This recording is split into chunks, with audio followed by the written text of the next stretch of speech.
lamang pong sasagutin ko, kanina pa po namin na pag-usapan na yung po mga maliliit na re-regaton ay yung pong ating gagawing palengke. Meron pong para sa mga maliliit na sa walang pwesto na pwede po silang magtinda ng mga bila-bilao sa mga side by side lang na per day po ang collection. Kung sakali lamang sila may tinda, saka lamang sila pwedeng makolektahan. Nasa ganyan po, maiwasan po natin yung mga pauli-uli at ang mamimili po ay lahat po nakasenter sa loob ng ating pong pinaplano na ipagawang palengke. Yun lang. Okay, yung sa live weight po, actually, dapat naka-incorporate nga po dapat ito sa ordinansa na ginawa. Nung tinanong po namin ng DTI about sa live weight price, ito po kasi nakadepende talaga sa presyo ng ating pinapakain sa baboy. So, hindi pwedeng mailagay talaga sa ordinansa yung fixed price na live weight price. Meron lang range po siya, pero ang importante doon, nakalagay sa ordinansa natin na ang ating itadagdag lamang ay 90 pesos doon sa ating bili, doon sa nag-aalaga ng baboy. So kung ang range man yan ay 90 to 160 yung live weight price plus 90, so more or less ang selling price po niyan ay maglalaro lamang sa 200 to 240 o 250. Hindi dapat lumagpas na ganun. Kasi bawal po talaga na maglagay ng fixed na price dun sa ating ordinansa. Kasi magpapalit-palit po tayo every time na mayroong pagtaas ng presyo ng feeds o yung ating pinapakain sa baboy, magbabago na naman tayo ng ordinansa. Yun po ay sinabi ng DTI nung kami magkaroon ng meeting. Dagdagan ko na po, yun pong kasagutan dun po sa karaniwan po na presyo ng live weight. Ang kasagutan po dyan is kailangan po natin mag-pull out ng baboy sa labas ng bayan para ma-regulate yung presyo. Yun po ang pinaka-the-best na na-approve po tayo, naging green zone tayo doon sa ASF3. Ang pinakamagandang solusyon, maglabas ng baboy dahil 160 sa labas. Dito sa atin, ang bili, 190 lamang. Sino po bang natutulungan? Yun po mag-aalaga ng baboy o yung mamimili ng karne o yun po magkakatay lang ng baboy sa panahon ngayon. Sa inyo na po na magagaling yung sagot dahil tayo po nakalive ng video. Sino po nakikinabang? Magkakatay, mag-aalaga o yun po bumibili ng karne? Hindi po ba? Nanggagaling po sa inyo. Tulungan natin pare-parehas ang bawat isa sa atin.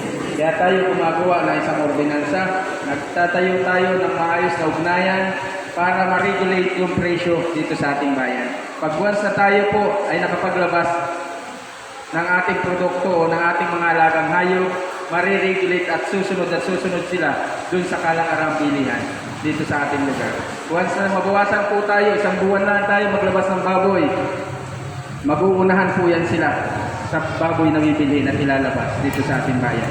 Kaya mayroon po tayong pre-trading law. Kahit saan pwede tayo magdala ng ating produkto.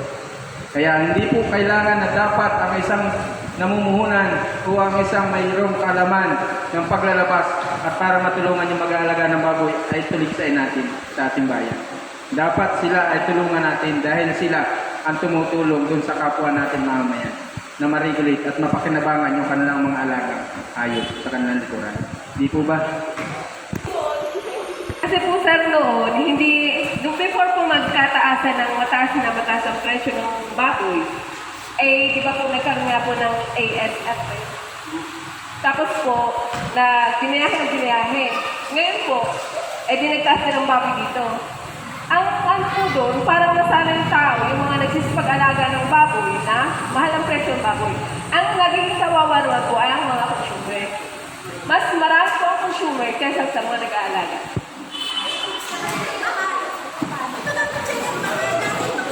Maraming salamat po sa maikling paliwanag. Nado na po tayo. Yun pong pagbili ng mataas ng kabilang bayan o ng ibang ng labas is naayon lamang po yun at angkop doon sa pangailangan sa pangkaraniwan sa buong Pilipinas.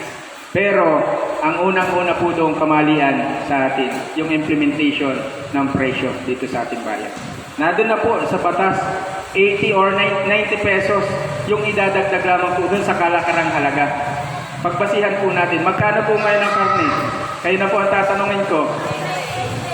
230. Ang bili po 100. Alin po ang mas mahal? Yun pong karne o yun pong live? Di po ba? Alin po doon ang mas napapaboran? Yun pong mamimili ng karne? Yung magkakatay o yun pong may-ari ng baboy?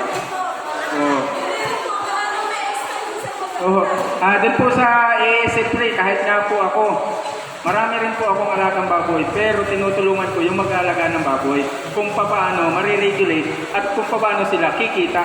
Dahil pag hindi natin tinulungan at patuloy tayong ganyan ang mangyayari sa sistema sa bulok na pagpapatakbo ng presyo, ay sa totoo lamang po, darating ang oras, wala na po mag-aalaga ng baboy. Pag wala pong production ng baboy sa ating bayan, wala pong kakatayin ang magkakatay. Sino po ang maapektuhan? Di po ba taong bayan? Dahil kailangan po ng taong bayan, yan pong karne. Dahil pangunahin pong ulam ng ating mga kababayan. Kaya kailangan po natin ma-regulate po yung presyo sa totoo lamang. Kung ang bili po dapat natin 100, 190 lamang po dapat.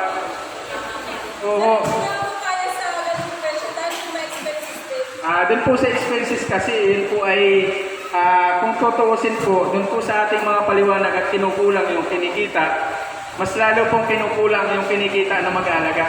Ang presyo po nga ng halaga po ng baboy na ginagastos hanggang ibenta is nagkakalaga po ng 129 pesos plus bibilin sa atin ng 100 piso. Ang lugi po natin is 29 pesos. Paano po kumita si mag-aalaga ng baboy? Umiidad na lamang ng 6 months, 7 months na hindi na uli yung baboy, pabubulugan na nga para lang hindi masayang. Yun po ang totoo po na epekto sa ating bayan na hindi maayos po yung regulasyon ng presyo. Kaya dapat po ay ma-regulate po natin yung presyo. Kaya po tayo gumagawa ng isang ordinansa para mayroon po tayong panuntunan kung ano po yung ating pangahawakan at hindi po tayo mapapasok sa illegal na pagpapa-implement ng isang ordinansa sa ating lipunan.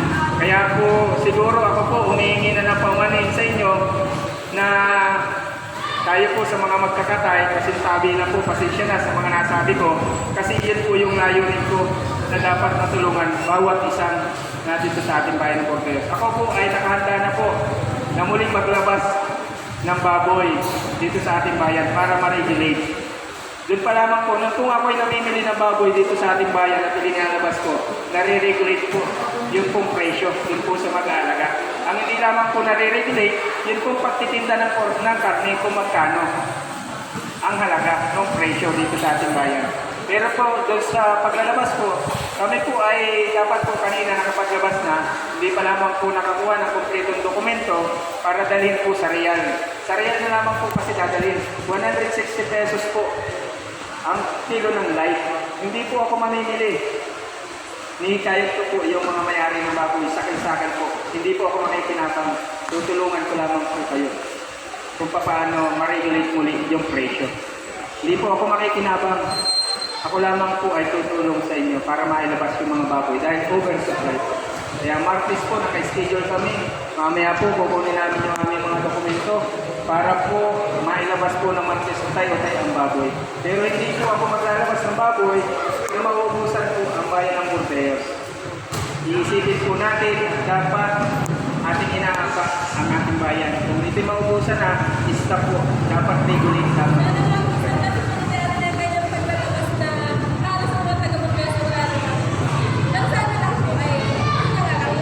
Opo, nung nakaraan naman po ay hindi po tayo nabusan sa totoo lang. Nagkakaroon naman po ng diferensya dun sa presyo. Opo. Kasi kaya sinasabi natin na ubusan, ayaw bilhin ng ganong halaga. Kaya sasabihin nila, maraming salamat po sa inyong magandang katanungan. Sabi ko nga po kanina, mayroon po kaming technician. Nangumonitor po namin kung ilan po ang baboy sa bayan ng Bordeos dito sa buong mainland. Dito po sa buong mainland. Bago po, hindi po kasama yung island barangay. Pagdating po sa ganong sistema, mamomonitor po at ibabato sa amin ang technician kung ilan na lang ang baboy na umiiral dito sa ating lugar. Pag once na yan po ay medyo sapat na para dito sa ating bayan, stop po yung paglalabas.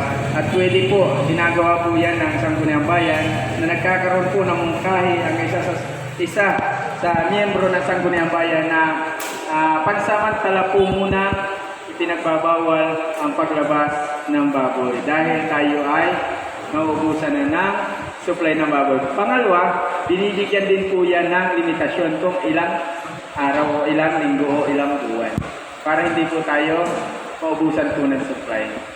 Maraming salamat po. Matatapos na po yung alas 12. Pwede po bang tapusin na natin itong tunay na pinag-uusapan po natin?